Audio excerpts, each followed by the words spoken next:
Are people not coming to your business or seeing what you even have to offer to make a purchase? Stay tuned. She said, show me some affection. Hey, yo, Rain, turn that up. She said, show me some affection.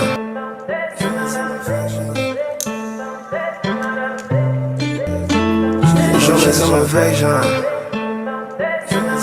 In today's video, I'm going to be sharing with you how to transition people from being just leads to prospects to turning them into customers.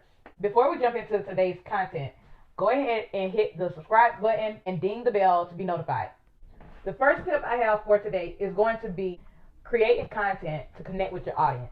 And what that looks like is for you to be able to create videos or some type of a conversational starter post, maybe even a picture that will give your audience an idea of who you are, what you do, in a way that they can connect with you. That gives you the opportunity to be able to put your business out in front of more people. And it doesn't have to be limited to necessarily social media. You can put your content out in different forms of publication. It can go out in the form of a blog, which is long form content, and you can actually include those pieces of videos or photos or conversation starters that you may post on social media, but it will bring people to another one of your platforms. I say that because a lot of times people have to see your business more than 6 times to be familiar with you. That means that you can also do another form of content that will give you video context, such as YouTube. YouTube is a search engine, so people can come and find what content you put out if you're comfortable with being on camera, for you to be able to get people to come to your business when they're searching for all types of information, or when they're searching for knowledge or an expert or advice or a tutorial or just for entertainment as well. It's always good to even have another type of a publication, which is audio. So you can start a podcast and you can create content by just speaking and talking. I actually started my podcast first prior to starting my YouTube channel and doing videos. But you can, if you want to, it's called repurposing content. You can take and extract audio from the YouTube videos and use that as the content that you can plug into your podcast. So it's really up to you, but creating content is going to connect you with your audience to give them the opportunity to know who you are and what you do and how you go about helping them get to a desired result. The next tip is going to be to collaborate with other influencers.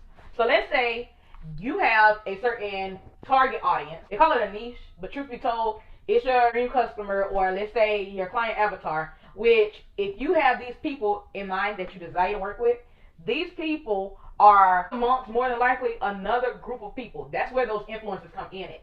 They have influence to be able to persuade the people who you are wanting to get access to come over to your channel or to your platform or to your podcast. What that exactly looks like is you reaching out to the influencers, or you doing enough work and putting out enough content from the first tip and putting in the work to be able to get people to come over to where you are. And that comes by way of those influencers, the people who you may be inspired by, or the people you may be desiring to run ads to their audience because you know who your client avatar or dream customer is. It doesn't mean that you have to wait around for people to just come and la-di-da straight to your business from anywhere and for any old reason, or for whatever they may assume that you may or may not be offering. You will be very definite with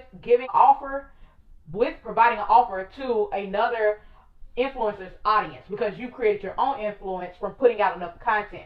Now, that doesn't mean that it's going to happen overnight. That just means that you have been building up a library or herb of content that you can put out to reach out to the people who you desire to be your ideal and dream customers. My third tip is going to be retargeting the analytics of your leads. Now, some people may and some people may not know what a lead is. A lead is somebody who fits a certain criteria of what your business is looking for. And what that looks like is the people who are interested or may eventually have interest into what you may be offering. That could be in the form of cold traffic. Cold traffic is people who would be aware of a problem and they don't know where to start looking, so they just start randomly looking. Cold traffic is the people who need a solution, but they are problem aware. Then you have people who are considered to be warm traffic. Warm traffic is where you have people who have the knowledge of products to help solve their issues. So they are product aware. Then have people who are hot traffic. Hot traffic is people who are solution aware, meaning from the last tip I just gave you, from with collaborating with influencers, they are already having part of their problem resolved by another influencer, and they may not be aware at this moment in time of who you are. So what that looks like is the hot traffic can be migrate over to you just from you being able to create the correct amount of content that will reach out to them. But you would see that only when they come and visit your website, from visiting your social media pages, from visiting your ad, you being able to retarget them because they interacted with your platform. And that gives you the opportunity to engage with them in the future. Are these marketing tips making sense? If so, comment fate in the comments below. The fourth tip I have is for you to follow up with leads. Anybody that would have been on that retargeted list, or anyone who's ever shown any type of an interest or any type of a communication or any type of a initiation with your business. These are the people who are leads that have the ability to turn into future customers. And you want to do this in a manner of, like I previously said, of 6 times or more. Those people are going to give you the ability to have actual customers at some point in time, because they see that you will be consistent to come back to them when they are ready to become a customer with you. People want to know that you are going to be consistent to show up for them for what they need from your business.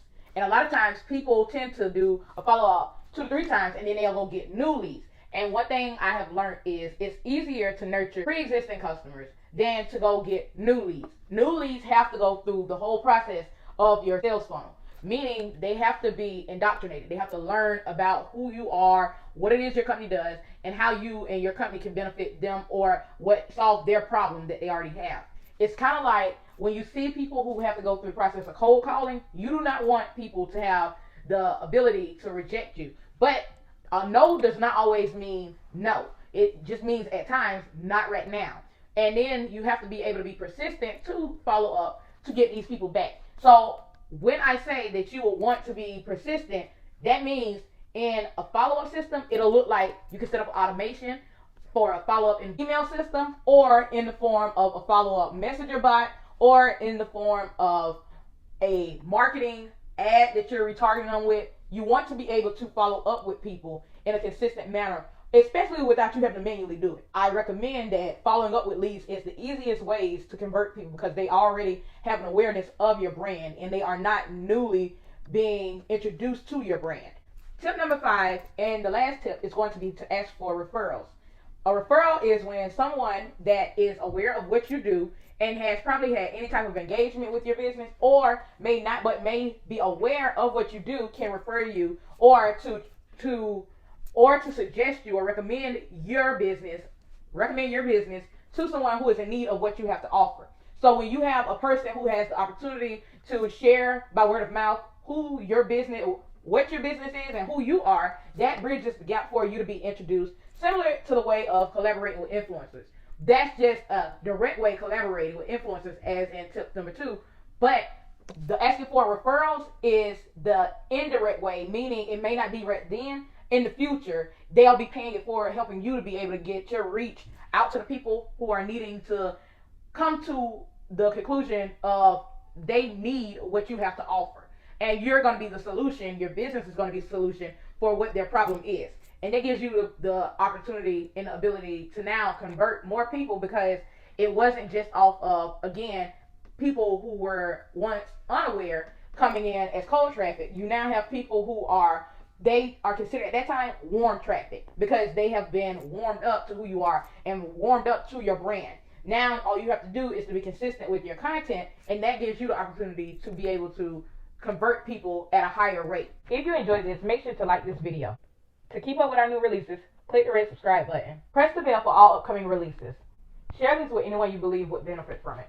Don't forget to join our free Facebook group. Increase your lead generation, influential marketing content. Follow me on Instagram at Erica Fate. Sign up for our group strategy sessions, Fate Virtual Intensives, at the link below. Did this video help you?